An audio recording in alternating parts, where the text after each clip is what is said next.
Let's talk about the most frustrating job in the modern workplace. You might be a PM, a shift lead, maybe a nurse, someone running a team. You're the go-to person everyone relies on, but nobody works for you. You're 100% responsible for the team's success and 0% in charge of anyone in it. No authority, no formal power, just pressure. Most people call it a nightmare. I call it the best type of leadership. Because when you get it right, it's like watching a fish learn to fly. This is the influence paradox. How do you lead a team that doesn't report to you? If you spend your time worrying about seeming confident or appearing like a boss, you've already lost. You're done. Because real leadership, especially leadership with authority, is not about you. It's about creating an environment where the people around you can do the impossible. Wait, are you serious? Yes! In this video, I'm going to show you 8 moves to do exactly that.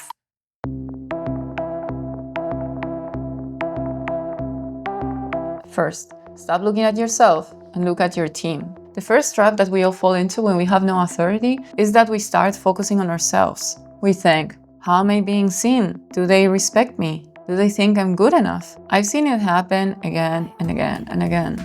A new leader is so worried about appearing confident and looking the part that they forget what the job really is. What is it? When you have no authority, your attention is the only currency. If you're spending it on yourself, you're gonna go broke.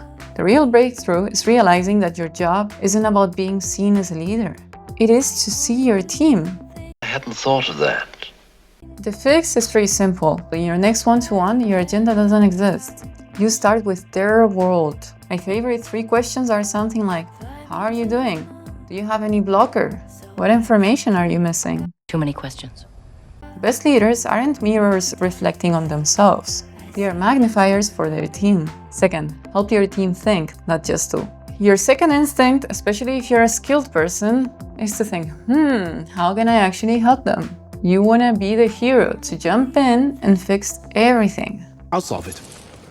And honestly, the first time you do this, you should. You should roll up your sleeves and help the team. You can prove that you can also do the work, not just talk about it. What's the purpose? It builds a ton of respect and proves to them that you are one more of them. But here's the trap. You cannot stay the hero. If you do this, you're going to become the bottleneck. You're building a team that cannot think on its own. So instead, you use that hero move once to help your team and earn credibility, and then the next time you become a coach. When they say, hey, I'm stuck, you can respond with, what have you tried so far? What does success look like? How does this align with our goal? And when they discover the answer themselves, they own it. And that's real accountability. Okay, this is interesting. And most importantly, it's really motivating. Third, share goals, not methods. When you don't have the authority, you're gonna tell people how to do their jobs. It's kind of cringe, and you shouldn't. I promise I won't do it again. You don't have a team of reports. You have a team of experts. Use them. Your job as an informal leader is to drive clarity. The goal suddenly becomes a boss that you all share together.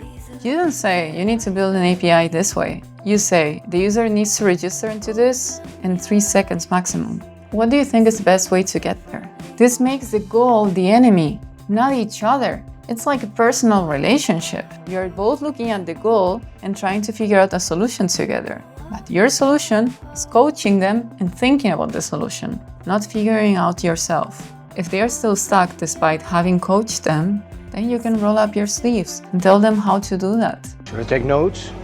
And maybe you can take the time to teach them how to do it so that they know it for next time. This leads to you creating clarity, not control. You don't control me, okay?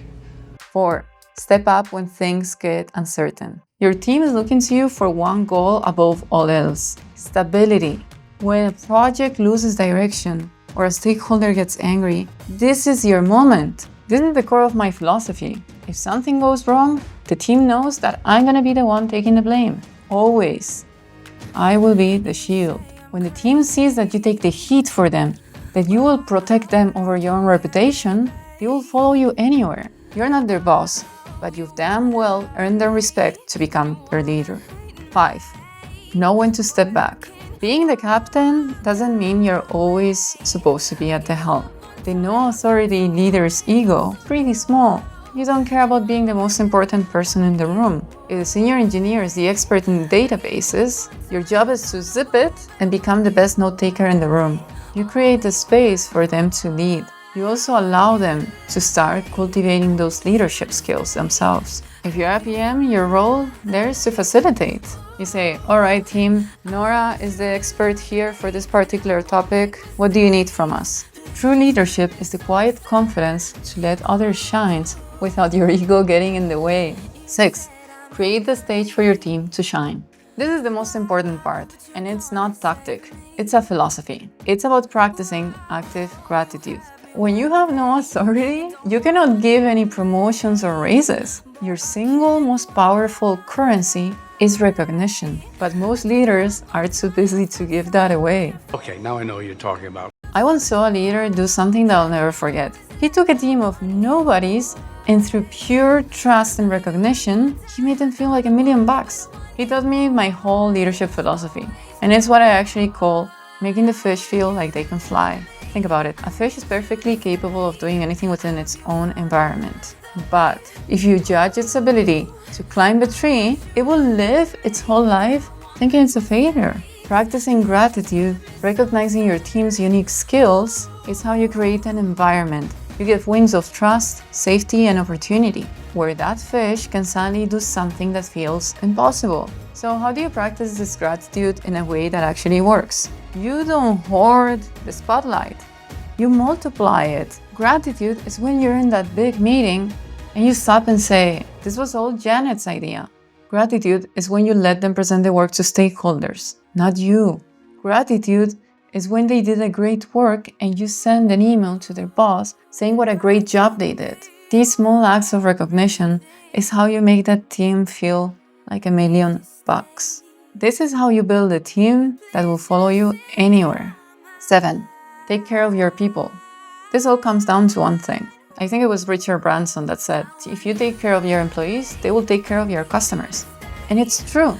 For us, that would be take care of your employees and they will take care of the project. This is your shield work. This is how you water that fish. You are the one who protects them from burnout. You ask, is this deadline really realistic? And you create psychological safety. As I like to say, team can't possibly succeed unless they feel safe. And that safety starts with you. 8. Present intentionally. Finally, a practical note. How you present yourself matters more when you have no authority. This isn't about vanity, it's about stability. It's part of taking care of your people. Your team needs to feel safe, and that safety comes from trust. When you're asking a team of engineers to follow your direction, you need to project stability. If you look chaotic, your ideas will appear chaotic. You are the non-verbal cue that the water is safe. You don't need a suit, but you do need to dress in a way that shows that you respect your role and respect their time. Leadership starts even before you say a word. So let's go back to that mystery. How do you lead when you have no power? You stop worrying about seeming like a leader and you stop trying to prove that you're the smartest person in the room. You look at your team, you listen to them. You become their shield so that they feel safe, and you become their spotlight so that they can grow. You make them feel like they can fly. I think it's Simon Sinek who likes to say this. Being a leader isn't about being in charge. It's about taking care of the people who you have in your charge. Take care of them and they'll take care of everything else. Thanks a lot and have a great day.